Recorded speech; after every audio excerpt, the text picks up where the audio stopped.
mga lahat ng Pilipino sa sulok man sa mundo, narinig ninyo yung iyakan ng mga bata nung 2022 sa Turkey kung saan ang mastermind ay walang iba kundi si Liza Marcos. So siguro nasundan nyo na yon at ipinlay natin yung video. Mga kababayan, kailangan maalarma ng taong bayan. Actually, dapat matagal na kayo na alarma. Kasi sa part ko, part ni Distressed Mother, part ni Jonathan Morales, sa mga maisog, okay?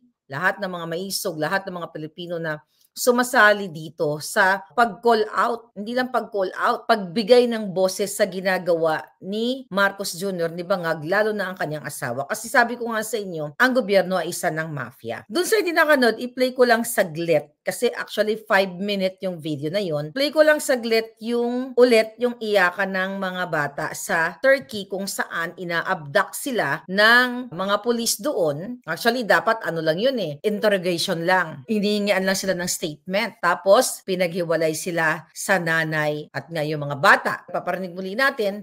Pero gusto ko lang ilagay sa inyong mga isipan na ang pinag-uusapan nating extraction ay kidnapping. Walang iba ang gumawa ang gobyerno ni Marcos Jr. Si Liza, lahat ang nag-facilitate at nakipagsabuatan. Again, ang Department of Foreign Affairs. Nakipagsabuatan ang DOJ. Nakipagsabuatan ang konsulado ng Pilipinas sa Turkey. So lahat, wala nang pupuntahan ang taong bayan. Muli, ito yung komosyon doon sa Turkey kung saan kinuha ng mga polis at nakaabang ang ISAF, ang mga tauhan ng mafyang gobyerno ni Liza doon sa Turkey.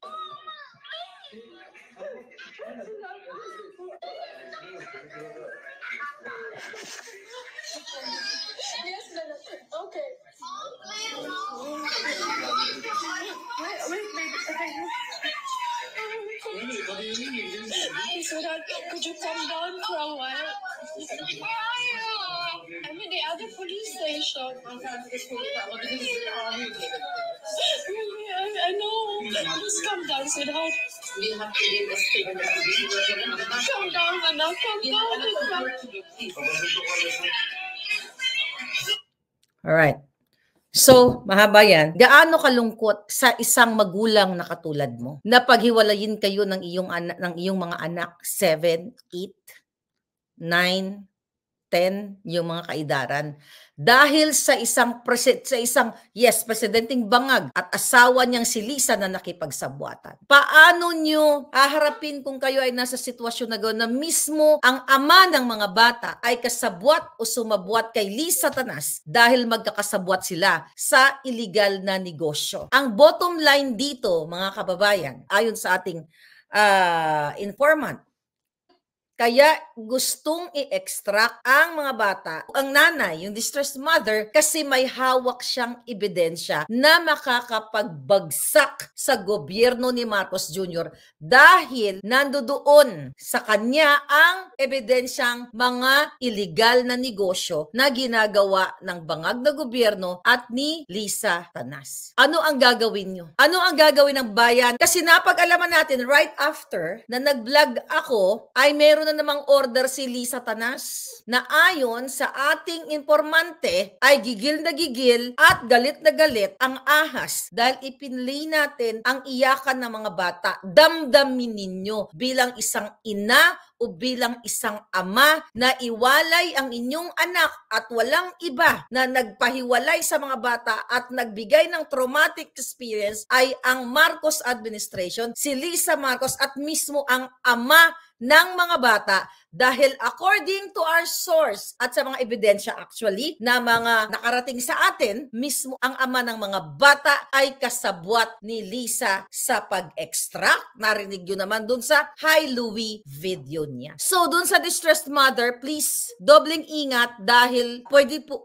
may death threat ka na, alam mo na yan, di ba? Kaya ka lumayo at kinuha mo o binitbit mo ang iyong anak, iniligtas mo ang iyong anak sa mga kamay ng demonyo katulad ni Liza at ng ama ng mga bata ay dahil gusto mong protektahan. And now you're already there in Europe. Hahabulin ka ni Liza. Hahabulin ka na yung tatay ng mga anak mo. Alam mo yan at ayon Sa ating puting ahas, remember na isang tawag lang ni Lisa sa Romania? Idagdag mo to sa report mo dyan sa UN. Dahil sa nalaman na ng mga Pilipino na walang iba ang gobyernong ito, pwede kang ipagurgor. Although, yung threat sa buhay mo nandiyan na yan, mga palangga. So yan ang gusto nilang gawin kasi gusto nilang isuppress ang ating mga karapatan para i-share sa inyo kung anong ginagawa ng bangag na gobyernong ito, mga kababayan.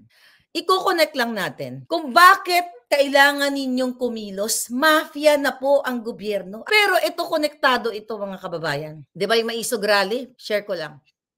Nakita nyo yan? Bago tayo, ayan. Nakita nyo yung Maisog Rally?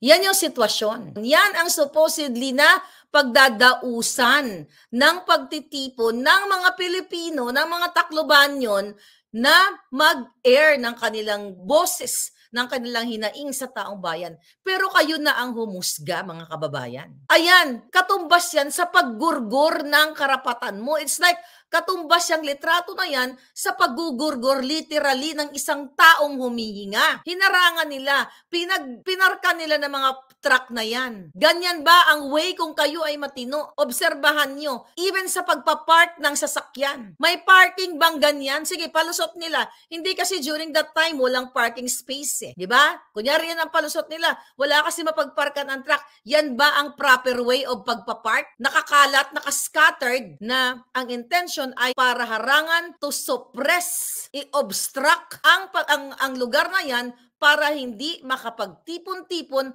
ang mamamayang Pilipino. Itong gobyernong ito ay mafia. Kaya naman, itong distressed mother ay may planong, well, sabi ko nga, matagal ng planong ipagurgur yan. Dahil sa hawak ng ebidensya at paulit-ulit kong sinasabi, gustong-gusto ni Lisa ipa-uwi yan sa Pilipinas at tatamnan ng mga kaso, which is tinamnan na nga, nagkaroon na nga ng fabricated crime, which is later on na withdraw. Eto, distressed mother, makinig ka, fresh na fresh. May plano ang buwaka ng inang Bangag Junior at ang kanyang asawa at ang mga cohort sila, mga kasabwat nila sa mafia government na kumbinsihin at buhayin uli ang kaso mo para what? Ipa-extradite ka? I-extract ka? No, ipa-extract ka? Ipa-kidnap ka? Pero hindi na magwawagi yan. So you protect yourself there. So yan po ang plano nila. It's the same plan nila kay JM, kay Jonathan Morales. So ang pattern, very Lisa, very Bangag. Di ba ganun din ang gusto nilang gawin sa akin?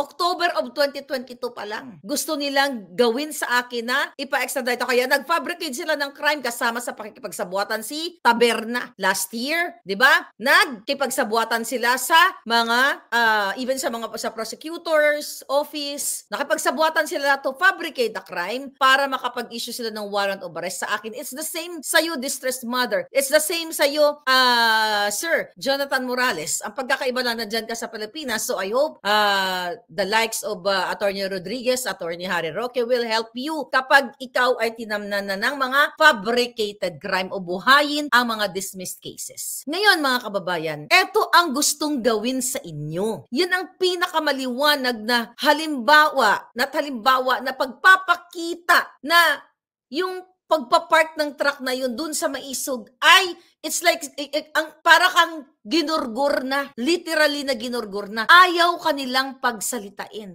Kasi ang gobyernong mafia na to ay sinisensor tayo. Kaya naman, remember, itong kanyang kick-off rally ni Marcos Jr., kaya sa susunod kick-out rally, kick-out na yung hayop na yan. Noong January 28, anong ginawa doon? Di ba pinwersa ang mga kawani ng gobyerno para umaten sa kick-off rally na yun? Dahil kung hindi, may kapalit na parusa o tatanggalin sa trabaho. Kasi gusto nilang yung narrative ng mga bangag, akala nila ay naniniwala pa sa kanilang tao. So ang ginagawa nila, sinisensor tayo, tapos yung mga kawani ng gobyerno, yung employees, ay puwersahan nilang pinapa-attend doon sa kanilang kadyotahang rally. It's the same na ginagawa ni Marcos Jr. now, na umiikot sila ni Tambaluslos para magbigay ng ayuda. Okay yung pagbigay ng ayuda, pero ang ginagawa nila, magbigay ng suhol sa taong bayan para kunyari magpakpakpak pa pumapalakpak doon para kunyari siya ay dinitingala pa o naniniwala pa sa kanya yung tao. Pero ang totoo ay humihiyaw na ang taong bayan sa kadyutahan, sa kawalangyaan, sa kamafyahan nitong Marcos Jr. na ito. At itong distressed mother na ito ngayon ay gusto nilang ipagurgur according to my puting ahas. Gusto nilang ipagurgur kasi nasa UN na sila.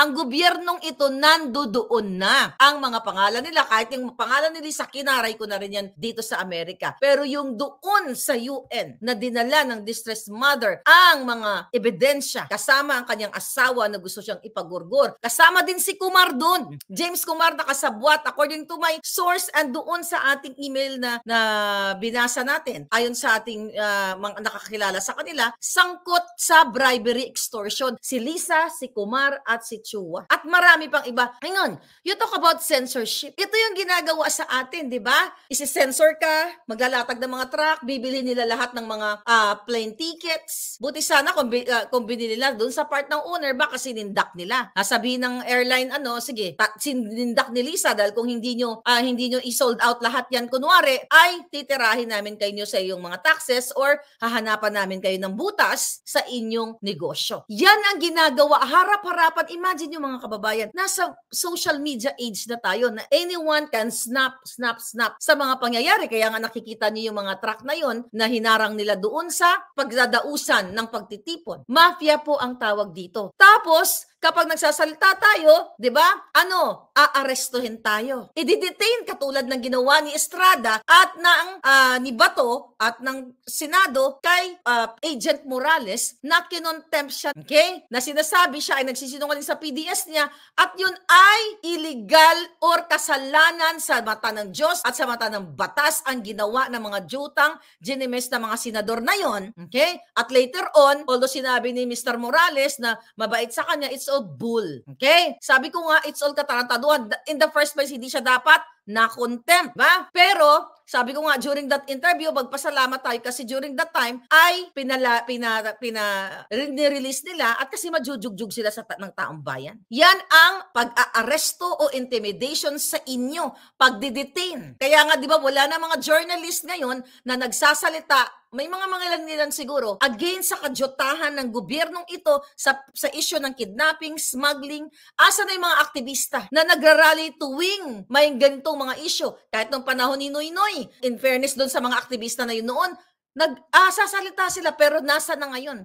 Isa yan sa mga pinlano ni Lisa o ginawa niya na pag-upo ni Kuting na isuppress ang media. Dahil kung hindi, aarestuhin o intimidate. Lahat ng mga dissenting opinions o mga nagbibigay ng mga opinion, nagkikriticize sa gobyerno, iaarestuhin nila at pakakasuhan nila. Katulad na lamang ni General Macanas. Remember, si General Macanas ay kinasuhan din ni Acorda ng PNP chief. Nakita niyo kung sino-sino mga kumakaso sa amin. Ganyan ba ang gobyerno? Si Macanas, the PNP chief. Ako ang behind, ang gobyernong bangag. Lahat dito, sino-surveillance ang ating mga Facebook page. At nagbabayad ang gobyerno sa mga trolls. At ito rin ang ginagawa, again, sa distressed mother sa Europa kung saan sino-surveillance siya. At ang mga tiwaling AFP na inuutusan ni Lisa at mga inutusan hanggang ngayon, yan ang mga nagsasurveillance sa kanya. Yung ating communication sa Facebook, yung ating mga post, di ba? Anong ginagawa sa inyo? Hindi kayo makapag? May mga nagsisend sa akin, ma'am, nawawala yung post ko. Miss Maharlika, na-block ako. Miss Maharlika, na